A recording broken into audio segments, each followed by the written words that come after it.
But how can you not allow society to rule you when you are living within its walls, when it has laws that will step on you if you contravene them, that will put you in prison, in some instances execute you? You can't have necessarily a happy median, especially if your inner conversation and your ideas are bringing you into direct conflict with what it believes. Well, when your inner conversation brings you into direct conflict with society's rules, then that's a moral dilemma, isn't it? Well, you have to. Then you have to come to. You either revolt or you obey, don't you? That's right. And or no, there's lots of different ways you compromise. Whatever the thing, you can, be what you are. And if they kill you, they kill you. And you have the pleasure of the expression of your inner conversation in absolute pure being. I mean, these are the problems of living. The first 100 years are the toughest. It gets easier after that.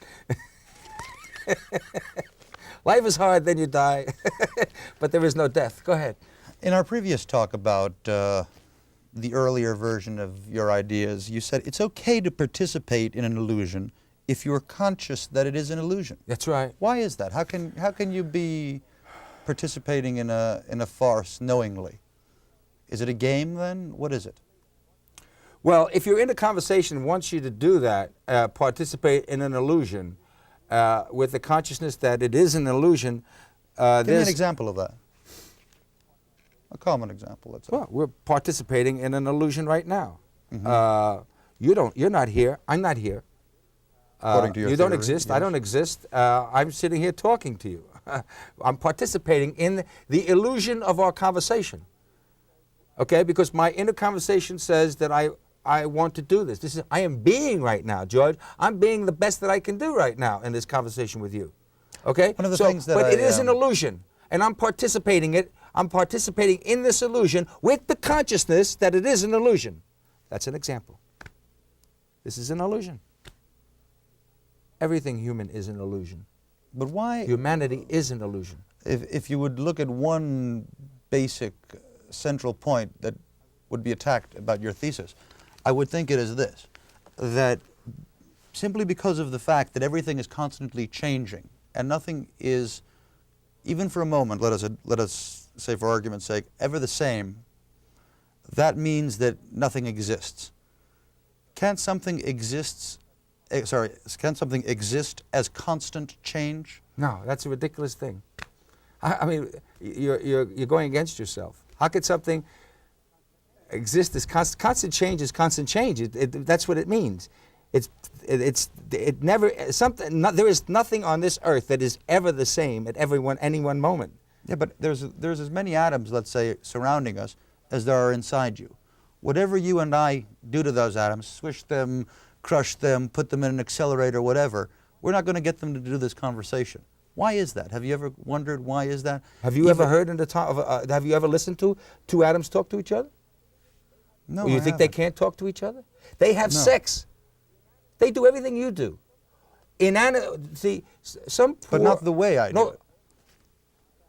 They do everything you do. In fact, I have, in this thesis, I say that there is no difference between animate and inanimate. This is something new. You asked me about details. I don't know if you recall, but I don't see it. There is no difference between animate and inanimate. And an atom does everything that you do.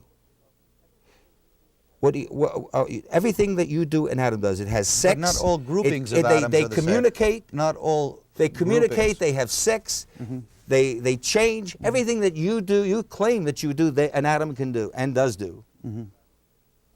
But not all groupings of atoms behave the same way as a human grouping does, or as a giraffe does, or as that, to take an inanimate object, a rock does. A molecule of water, why H2O, always acts the same. You get a molecule of H2O, it's H2O here, it's H2O there. But now you subject it, you change its environment, it will be different in each environment. If I come up to a pair of atom-loving atoms in a tree, do I behave the same way to that tree as I do to a human molecular configuration?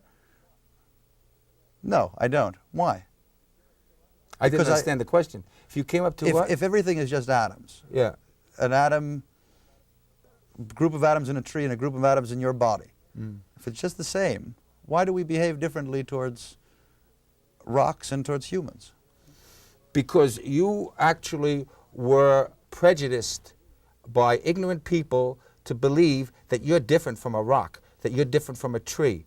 And there is no difference between you, a tree, a giraffe, an elephant, a molecule of water, a rock. There is no difference. There's no difference. It's all magava, moving and expressing itself at every moment. It's you imposing ignorance on this world. I don't think so, because every group of atoms doesn't have the same requirements.